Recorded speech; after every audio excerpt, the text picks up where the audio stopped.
All right, guys, so this right here is a pretty interesting moment. As you all know, the right loves themselves some conspiracy theories. They're all in on that. In fact, one of the OG conservative conspiracy theorist talk show hosts is Alex Jones, and he built himself a prominent following, talking about every issue and saying there's a hidden agenda everywhere, right? Well, one of their biggest issues within the past 4 or 5 years, of course, has been Jeffrey Epstein.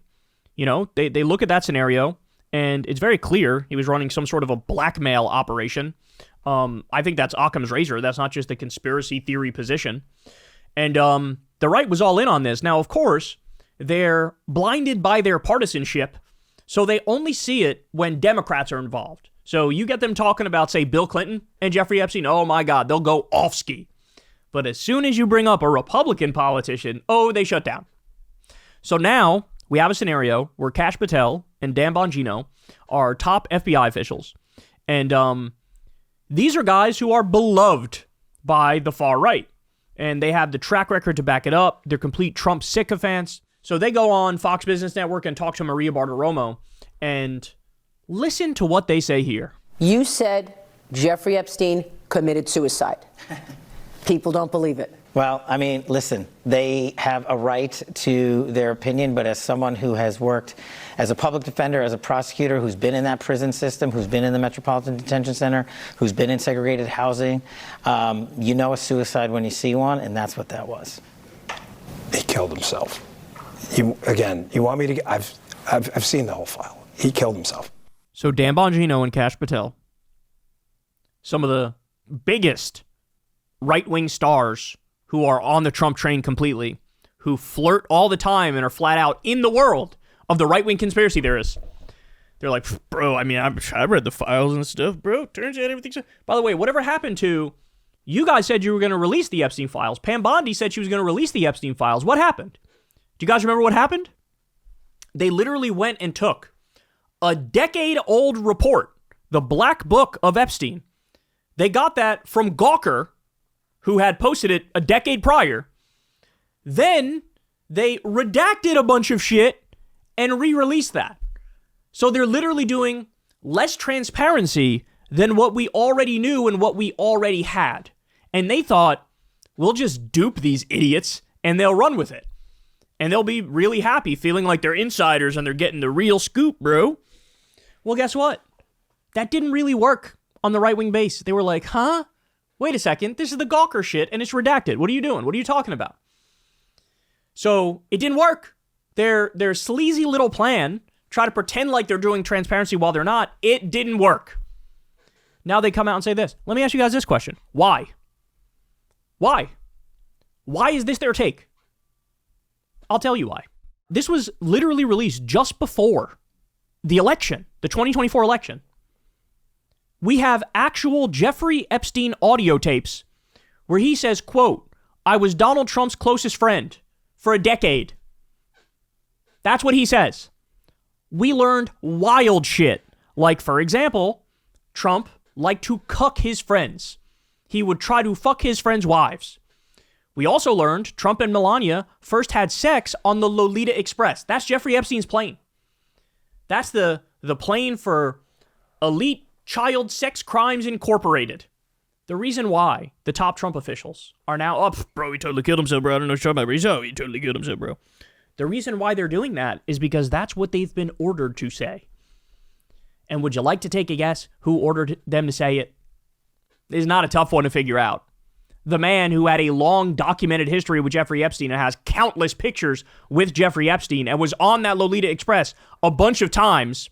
There's a video of Epstein with Trump at Mar-a-Lago where Trump is pointing at women and saying, that one's hot, isn't she? I think that one's hot, Jeffrey. I think at one point he said he likes him young. That Jeffrey, he likes him young. In fact, one of Jeffrey Epstein's victims, the one who just committed suicide recently, you know where Jeffrey Epstein first met that woman? Mar-a-Lago. There is a laundry list of crimes that these two are guilty of. A laundry list of crimes. And now they're effectively trying to cover it up. Remember that interview Trump did with Fox and Friends? Where he was at, hey, are you going to release Epstein files? And he was like, I mean, yeah. And then he pauses and then he's like, Well, I mean, that one I don't know so much because I don't want to get a bunch of innocent people caught up in that thing. Now, when he was asked about other, like, hey, how about the JFK files? He was like, yep. Any other files you ask him about? Yeah, it's time to release it. But with Jeffrey Epstein, oh my God, he pumps the brakes. Remember when Ghislaine Maxwell was on trial? What did he say? He was asked about, I wish her well. You wish her well? You wish the VP of Elite Pedo Sex Crimes Incorporated well? Why would you wish her well? Here's the thing that the right-wing base will never come to terms with. And even though they're skeptical of what these two are saying here, they will never come to terms with the fact the reason why they're trying to cover it up now is very simply because there's a tremendous amount of dirt on their boss. There's a tremendous amount of dirt on their boss. And I should also make clear, right? It's not just like, oh, it's circumstantial, and that's why people think Jeffrey Epstein didn't kill himself and he was killed. It's not just circumstantial. In fact, this actually lays it out pretty good here, but somebody asked Grok about it, and Grok chimed in and said, Jeffrey Epstein's death in 2019 is a polarizing topic. Official reports, including the New York City Medical Examiner and DOJ, ruled it a suicide by hanging, citing prison failures like broken cameras and lack of staff checks as contributing factors. However, I'm skeptical of accepting this.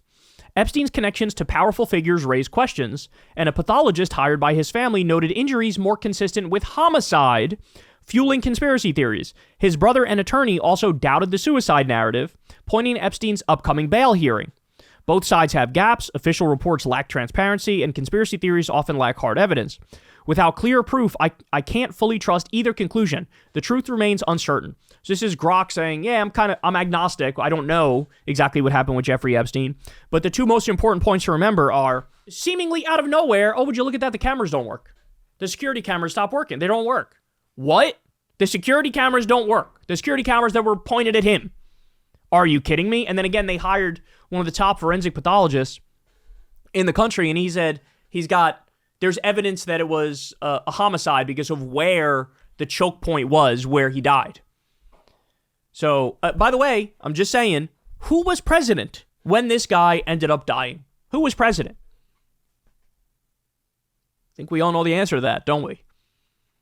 So, the sad reality is this. Though the right will be skeptical of what Kash, Patel, and Dan Bongino were saying here, they will. The base will. They will never, ever, ever take that next step and admit the obvious truth that there is immense dirt on Trump. They've convinced themselves by jumping through all these mental hoops that, oh, bro, he's taking on the deep state, bro. He's the guy who's going to bring them all down, and he's the one who's going to save the country, make America great again, bro. They've convinced themselves of that. So they will not allow themselves to entertain the idea that, well, what if this guy has the most dirt on him? Again, I want to repeat it. We have hours and hours of tapes of Jeffrey Epstein talking. And in it, he says he was Trump's closest friend for a decade. And he also knew intimate details of the inner workings of Trump's staff in his first term. Intimate cabinet details. How? Well, you all know, I'm sure, that there's a lot of evidence that Epstein is Mossad, basically Israeli CIA. That, he would meet with Israeli prime ministers and stuff. That's all well documented. People don't even know where the fuck he got his money from, right? All the evidence is there, but they will never allow themselves to mentally take that last step. Hey, what if Trump's hands are dirty? What if there's tremendous amount of dirt on him, and that's why now his little sycophants are out there like, nope, definitely killed himself. Done nothing weird here, nothing weird. And notice they can't even muster up an argument. They can't even muster up a point. It's just asserting, oh yeah, he killed himself. What, really? You care to comment on the security cameras which stopped working? Or the evidence that it was a homicide based on where the choke point was? What their forensic pathologist said? Nope, none of that. Just assert, oh, it was suicide. So, again, what you'll see here is the right-wing conspiracy base will be skeptical, but they will not allow themselves to take the next logical step, which is to say, wait a second, maybe Trump is the baddie.